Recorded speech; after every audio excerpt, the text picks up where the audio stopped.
July 13th, 1985, Garden Lodge, London. Freddie Mercury stood in front of his bathroom mirror, staring at a reflection he barely recognized. Dark circles under his eyes from weeks of sleepless nights, his jaw tight with tension that no amount of champagne or distraction could ease. In 12 hours, he would either resurrect Queen's dying career or witness its final public humiliation in front of 2 billion people. "Darling, you need to eat something," Jim Hutton called from the bedroom. "You can't perform on an empty stomach." Freddie didn't answer. He was counting the seconds, counting the songs, counting everything that could go wrong when the entire world was watching and waiting for you to fail. 20 minutes. Bob Geldof had given every artist exactly 20 minutes on the Live Aid stage. Some bands would use those minutes. What a show, Freddie!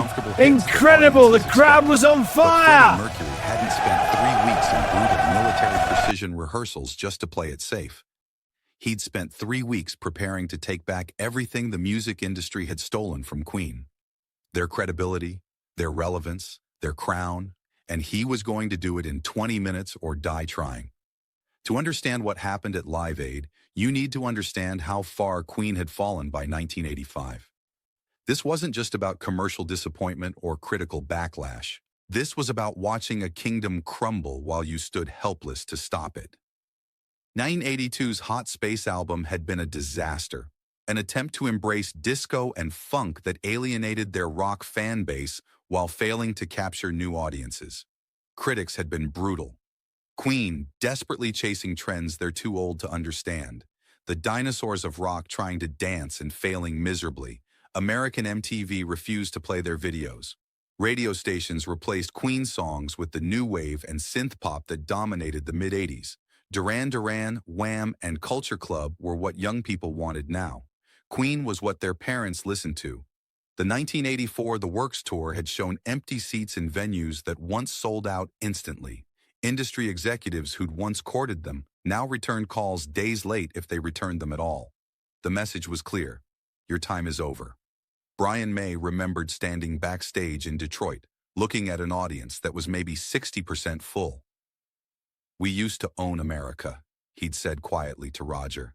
"Now they've forgotten we exist."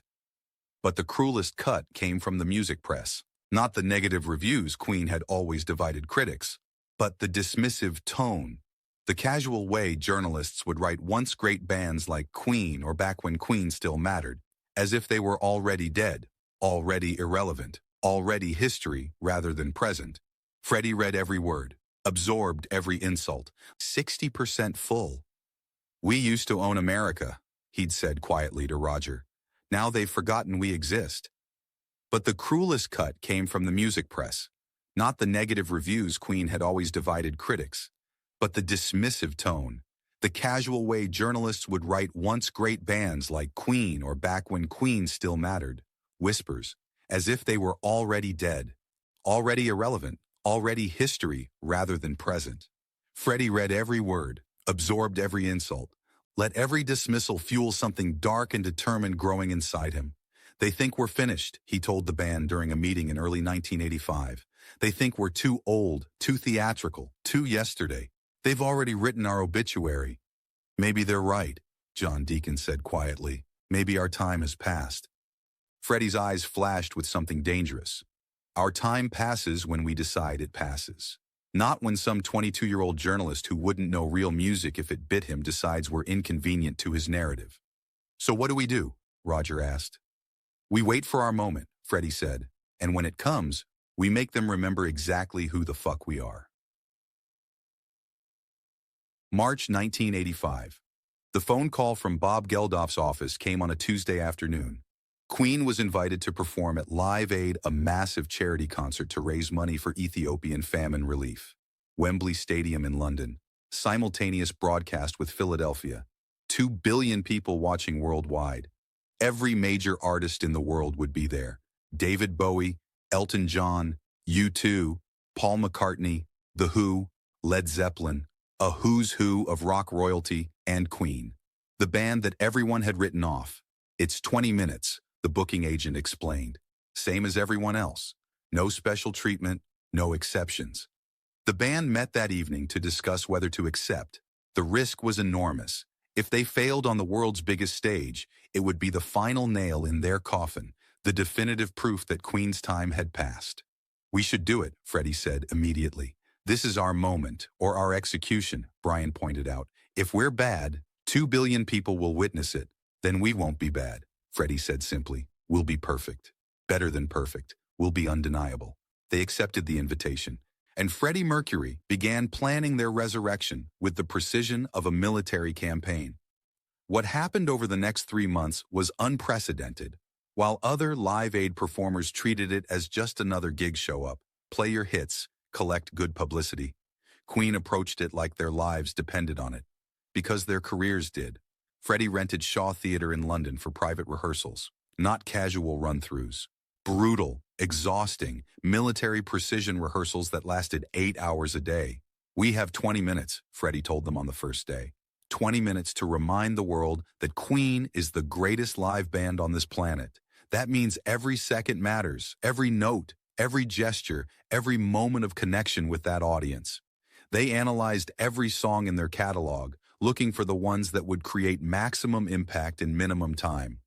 Songs everyone knew, songs that invited audience participation, songs that would translate instantly to a stadium crowd.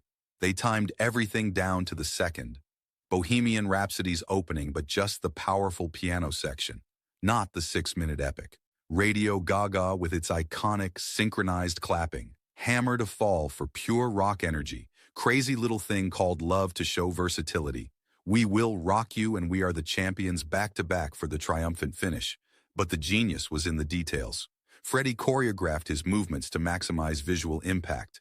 He practiced his famous call and response with imaginary crowds until it was perfect. He studied the Wembley stage layout obsessively, planning exactly where he'd stand for maximum camera exposure. "You're overthinking this," Roger said during one particularly intense rehearsal. "It's just 20 minutes. "No," Freddie corrected sharply. "It's the most important 20 minutes of our lives, and we're going to treat it that way." They rehearsed until their fingers bled, until their voices were hoarse, until every transition was seamless, every harmony perfect, every moment calibrated for maximum emotional impact. "Other bands will show up and wing it," Brian observed one evening. "We're going to show up and execute." "Exactly," Freddie said. "They'll treat this like a party. We're treating it like war, and we're going to win." Backstage at Wembley Stadium, the atmosphere was chaos. 72,000 people packed into every seat, cameras everywhere, artists and entourages filling the backstage area with noise and ego and competing for attention. David Bowie held court in one corner, surrounded by admirers. Elton John was doing interviews. U2's Bono was giving an impassioned speech about African famine to anyone who'd listen. And in a quiet corner, away from the cameras and the chaos, Queen sat together in focused silence. Freddie held his sawed-off microphone stand, his weapon, his scepter, his extension of self. His eyes were closed, visualizing every second of the performance to come. "You ready, Fred?" Brian asked quietly. Freddie opened his eyes. They were absolutely clear, completely focused. "I've been ready for 20 years. This is what I was born to do." The running order had Queen performing at 6:41 p.m. As that moment approached, Freddie did something that surprised everyone. He walked through the backstage area greeting other performers, shaking hands, being gracious and warm. "What are you doing?" Roger whispered. "We should be focusing." "I am focusing," Freddie replied. "I'm reminding them that I exist, because in 20 minutes, they're going to remember that I matter." At exactly 6:41 p.m., Queen walked onto the Wembley Stadium stage. The moment Freddie Mercury touched those piano keys and the opening notes of Bohemian Rhapsody echoed across Wembley Stadium, something shifted in the air itself. You could feel it, a change in energy, in attention, in the very molecules surrounding 72,000 people who suddenly understood they were witnessing something extraordinary. Freddie's voice, that impossible 4-octave instrument, filled every corner of the stadium with a power and precision that reminded people why they'd fallen in love with Queen in the first place. This wasn't a has-been trying to recapture past glory.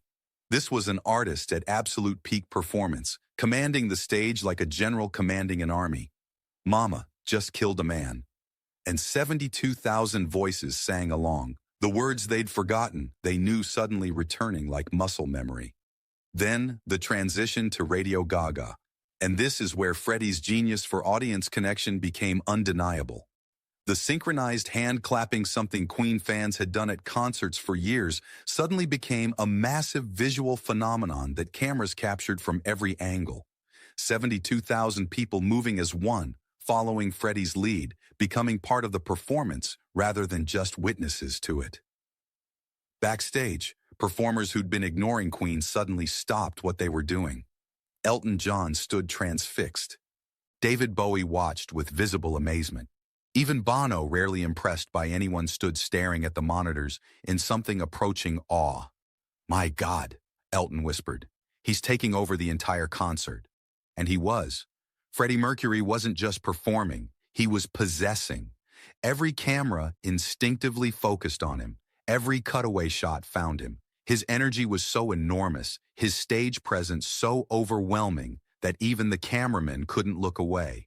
The famous AO call and response happened during the break between songs. Freddie, holding nothing but a microphone, singing nonsense syllables, and 72,000 people, plus stadium workers, plus backstage performers, plus 2 billion people watching worldwide singing them back to him. It was the simplest possible demonstration of power. No words, no complex musicianship. Just one human voice leading and millions of voices following. Proof that charisma, stage presence, and sheer force of personality could accomplish what technology and production never could. Hammer to Fall brought pure rock energy, Freddie running, jumping, owning every inch of that stage. Crazy Little Thing Called Love showed versatility, reminded people that Queen could do rockabilly as easily as opera rock.